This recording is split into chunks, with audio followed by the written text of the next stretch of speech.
people get higher salaries. Those who are working within the petroleum sector get higher salaries. And then they can pay more for the rent, for the food, for the transport, whatever. And the prices go up so much that normal people are not able to live there anymore. Teachers, nurses, workers, they don't have the same kind of salaries, and they can't live there. We have seen to a slight extent the same in Norway, in our Takoradi, in a city called Stavanger, where we have our main, our oil petroleum capital. Our experience, I think, is that to make sure that other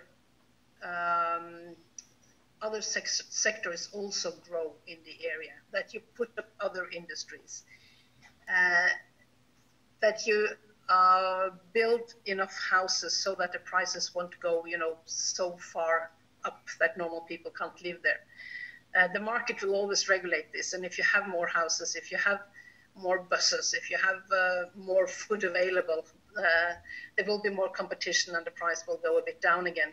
But this is a danger, and it's very important to take care of it so that people can live in Takoradi and Sekondi also in the future.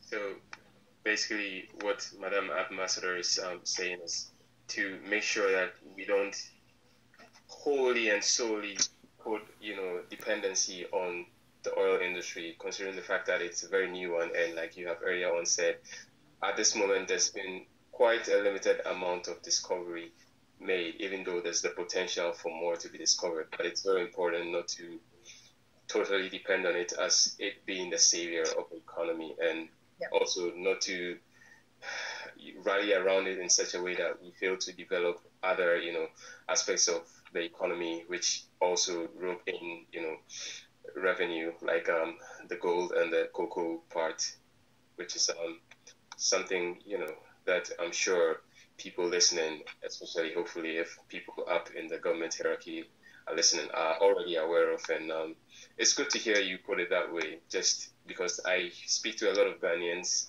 back home, and most of them are like, oh, there is oil. Finally, there's going to be a lot of money. So it's good to put a more realistic, I think it's important also to remember that oil, petroleum, and gold are non-renewable resources. Right. The renewable resource in Ghana, as in many, many other countries, is the soil and the farming, and that is also where the future lays. Right. Thank you for drawing that to the forefront. Now, let me ask you this.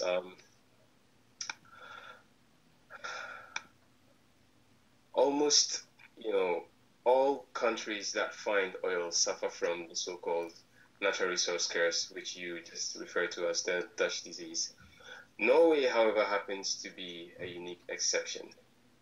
If you don't mind taking us into the history of how your country managed to avoid this disease, and what advice it might have for other countries that are looking into oil prospecting, especially across Africa.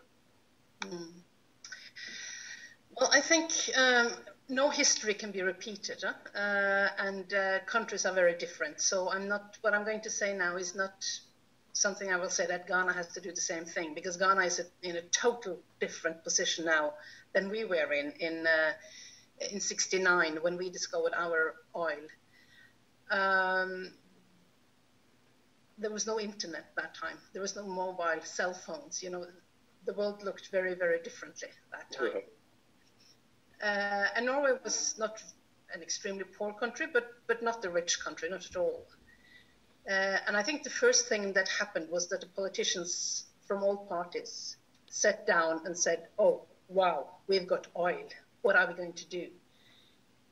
And they came up with a consensus. They called it the 10 Commandments. And they are still valid, Interesting. What are the 10 Commandments? Well, it's a long list, but the basic of the 10 oil commandments in Norway is that the rightful owner of the oil in our North Sea is the people of Norway. It is not the politicians. It's not the rich elite. It is not the international oil companies. It is the people of Norway. So whatever we do, we have to make sure that the people who really benefit from this is the people of Norway, both those of us who live today or lived that time and the future generations. This is something we are not going to use all of us now, right away, and then there is nothing left for the future. So do you know how much tax the oil companies are paying to Norway? I can imagine. Stupendously incredible. The oil companies pay 78% tax of the profit. That's a whole lot. 78%. Now, this is possible. It has been like that ever since the beginning, early 1970s. And at that time, you know, the companies said, no way, we are not going to pay that kind of tax to Norway. We cannot do it in a... we cannot make any profit if you do it like that. We cannot, no, we are leaving. We don't want to do it. And we said, fine, just leave. Not one of them left. Not one. You called their bluff. They said, well, if you don't think you can make profit, if we give you 22% of the profit to keep for yourself, if you're not happy with the 22%, you can leave. Somebody else will have it. And the reason why we could do it was that all parties, political parties, agreed. So that whenever there has been an election since, this rule has not been changed because it's in the 10 Commandments. Right. Yes. So it's so predictable. And our experience is that predictability is more important for the investors than the level of the tax. So what happened was that this 78% of tax came into the national budget, later also to the Sovereign Wealth Fund.